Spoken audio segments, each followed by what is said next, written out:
For example, from the first portion of the first chapter, we have discussed the fact that there is joy in community. Paul talks about his love for the church at Philippi and their adoration for him.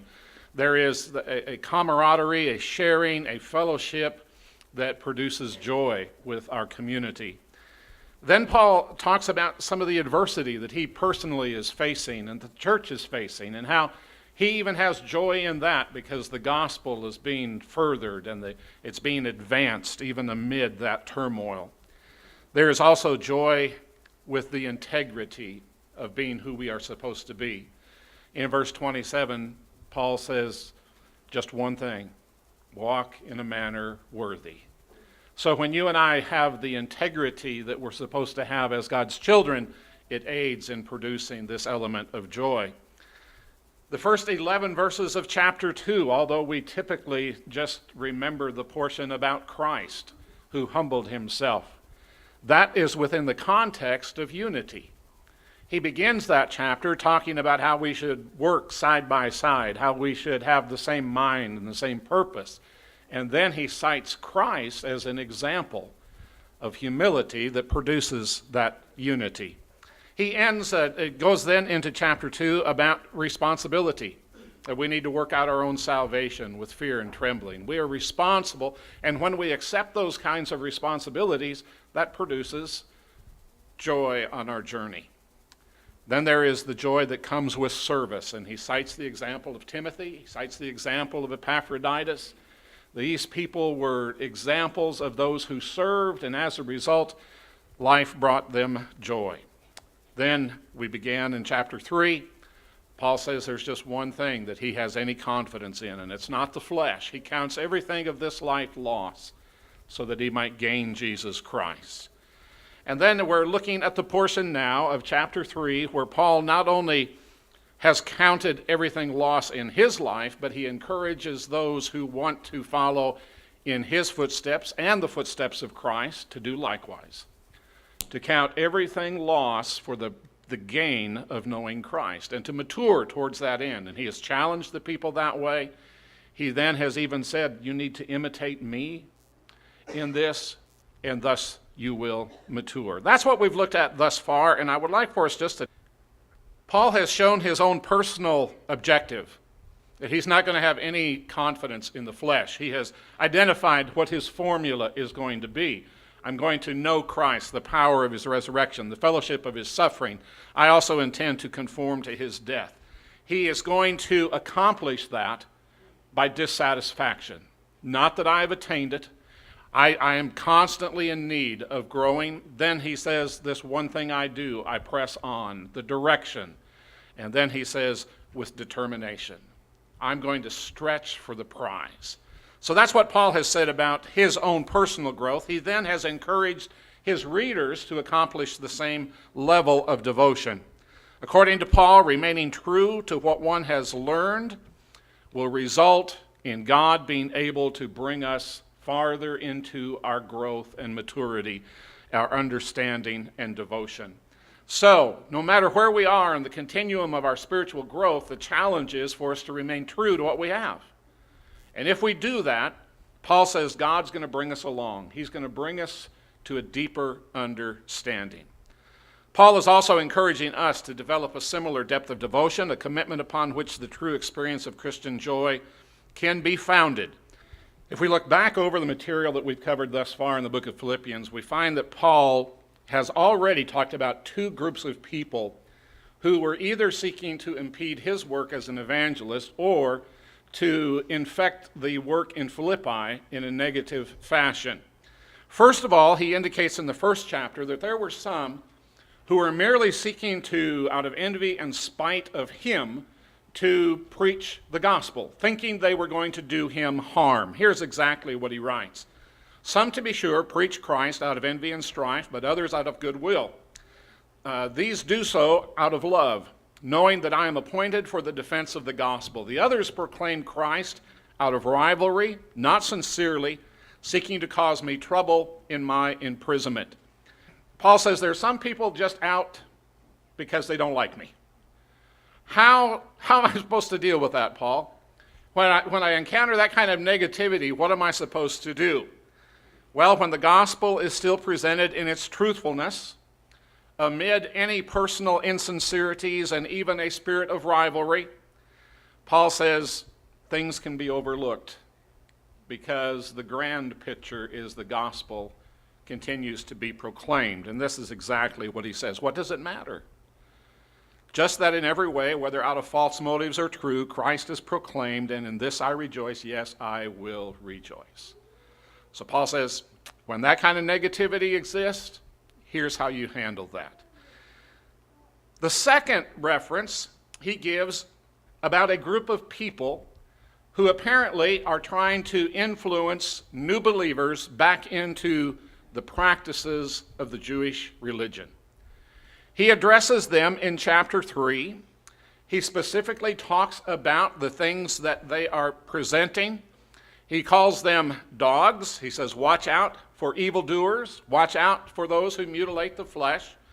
For we are the circumcision, the ones who serve by the Spirit of God, boast in Christ Jesus, and do not put confidence in the flesh. So there were a group of people who were coming in with a variant teaching of what Christ's truth was. Paul, how am I supposed to handle that? They're out here misleading people.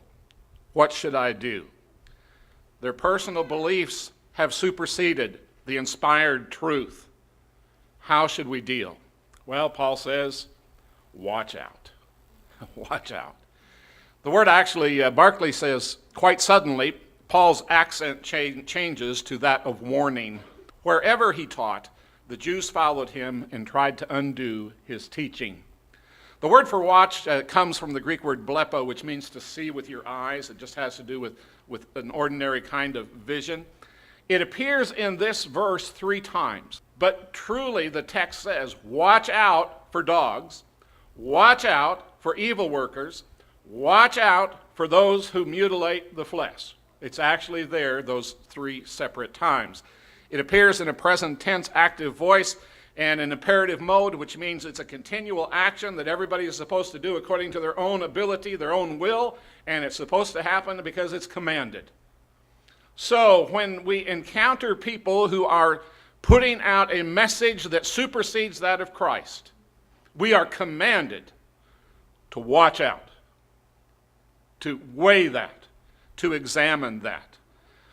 Wust, who is a Greek scholar, says all this information means the verse is saying keep a watchful eye ever upon.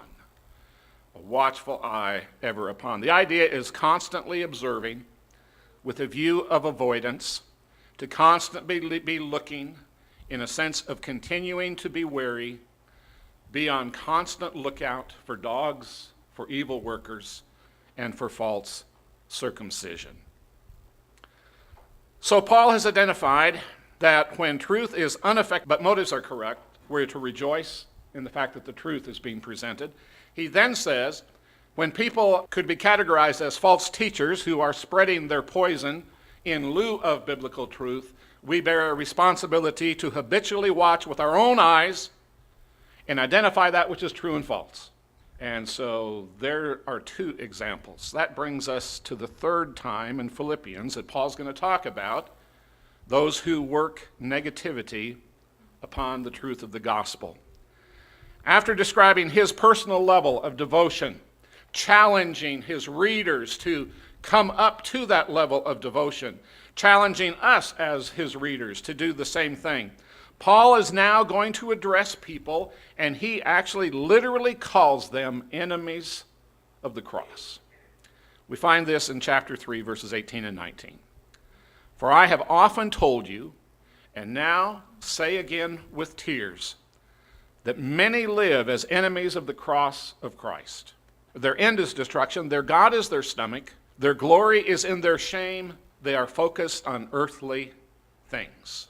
Before we start to look at those who are enemies of the cross, I want to just mention what the cross is to those who aren't enemies to it, what the cross means to us. First of all, it's God's power. In 1 Corinthians chapter 1, Paul says, I thank God that I hadn't baptized any of you. And then he moves on and he says that that the cross is the demonstration of God's power. So what we find in the cross is a physical representation of the power of God. In Galatians chapter 5, Paul says, if I was still teaching circumcision, that would be an offense to the cross. So the cross stands, if you will, as an offense against the old law, the old teaching that was nailed to the cross. The cross, according to Galatians 6 and verse 14, is the source of our boasting. It's the reason why we can boast. In Ephesians chapter 2, the cross is that which reconciled, which brought together Jew and Gentile, bringing them into one body. The cross did that. It is also the means by which God created peace between himself and humanity. Colossians chapter 1 and verse 20, he created peace through the cross. He brought us back into connection with him through the cross. And Colossians chapter 2, it's the element that canceled out the written code that was against us. Jesus took it out of the way, nailing it to the cross. And it also is the means that transferred Jesus to the right hand of God. Hebrews chapter 2, after talking about that Christ with joy looked at the cross before him, and then it says, and then he was raised to the right hand of God. The cross did that. The cross did that. Enemies of the cross. In the immediate text, we have seen that Paul has given some godly encouragement, challenged people to full commitment to follow his example, to look at the example of others who imitate Paul and to follow them. Then all of a sudden, he switches to discuss godless enemies. I want you to accept the challenge. I want you to follow me. But I want you to know that there are enemies of the cross. As we seek to understand what Paul may be referencing here, these people who are enemies of the cross, whose end is destruction, whose God is their stomach, and glory is their shame, we notice, first of all, that Paul says that he's often given the warning about these kinds of people. I've often told you, he says. We do not know, but it is entirely possible that some of these people may have been disrupting the church at Philippi. That may have been the reason Paul's incorporating this into this letter, because some enemies of the cross had been at work among them. Paul says, not only have I often told you, but he says, this time I do it with tears. And the word that he uses here for tears means to weep.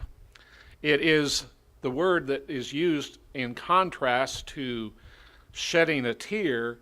This is an open wailing. This is a loud, tearful experience. It is contrast with the shedding of tears.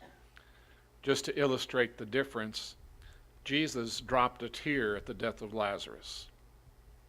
He wailed when he rode into Jerusalem and they wanted to make him king. It is used in classical Greek to describe to cry aloud, to weep, or to bewail. It also even makes an appearance not so much as sorrow, but a physical or mental pain that is viewable to other people. So it has to do with Paul is saying, I'm wanting you to know how deeply I'm moved in writing this to you. How I bemoan the fact that there are people who are enemies of the cross of Christ.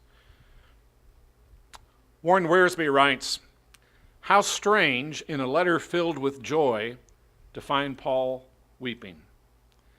Perhaps he's weeping over himself and his difficult situation. No. He is a man with a single mind, and his circumstances do not discourage him. Is he weeping because of what some of the Roman Christians are doing to him? No. He has the submissive mind and will not permit people to rob him of his joy. These tears are not for himself at all. They are shed because of others. Because Paul has the spiritual mind, he is brokenhearted over the way some professed Christians are living, people who mind earthly things. Paul wails because these earthly focused Christians are living as enemies of the cross. Ethos is the word for enemy. It means to be hostile or to hate. It depicts a deep-seated animosity which may be open or it might be concealed. It is the word that James uses in James chapter 4 when he talks about Christians who want to make themselves friends of the world. By that friendship, they make themselves enemies of God. It's the same word that he uses. These individuals are hostile toward the cross. What could that mean? It could mean that they're hostile towards the spreading of the good news, which that cross is at the root of, the gospel. It could mean that they are hostile towards that process. But it might also, and perhaps more likely, mean that they are hostile towards the principle of self-denial that the cross represents. These Christians who are enemies of the cross are living for self. Their hostility is towards the whole concept of surrendering themselves to the cross of Christ. That perhaps seems to be more fitting to the context. It is, you'll remember what Jesus spoke of. Anybody who wants to be my follower must deny himself and take up his cross and follow me. So Jesus had asked for that kind of commitment. As we look to the context and what Paul continues to say, he says of these people that the end of their hostility is destruction. It's ruin. It's from a compound word that means away and destroyed. Obviously, looking towards eternity, it would have to do with those who spend their eternity away from God in a place of destruction. So the end game of those who want to live this kind of animosity towards the cross is total destruction. It describes utter ruin. It's not the idea of a loss of being, but the loss of well-being. He says their God is their stomach, or some translations say their belly.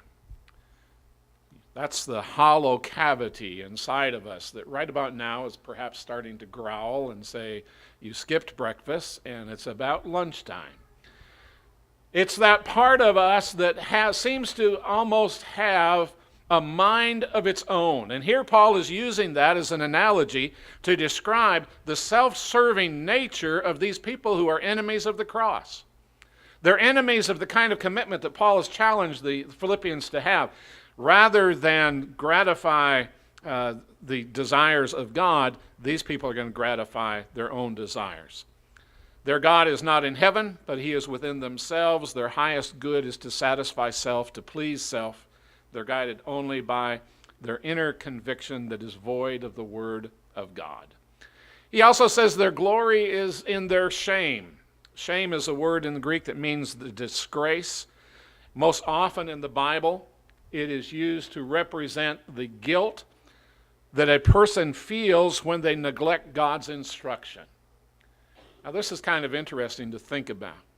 That these people who are so self-satisfying, who are enemies of the cross, whose end is destruction, they actually take the disgrace of sin and have no shame for it.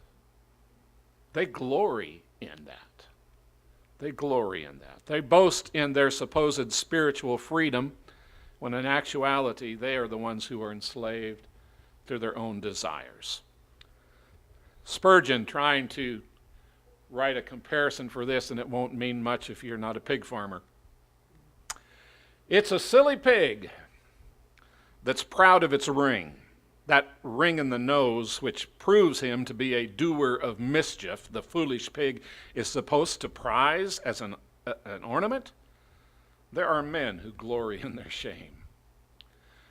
That ring represents a hog's desire to fulfill its own desire. And Spurgeon said, it's ridiculous for one who's supposed to be glorifying Christ to find their own glory in doing shameful things. They're focused on earthly things, Paul says. They have a sentiment, an opinion, a disposed nature on the things that are earthly. Compounded from the Greek word "gay," which is the word for soil, dirt.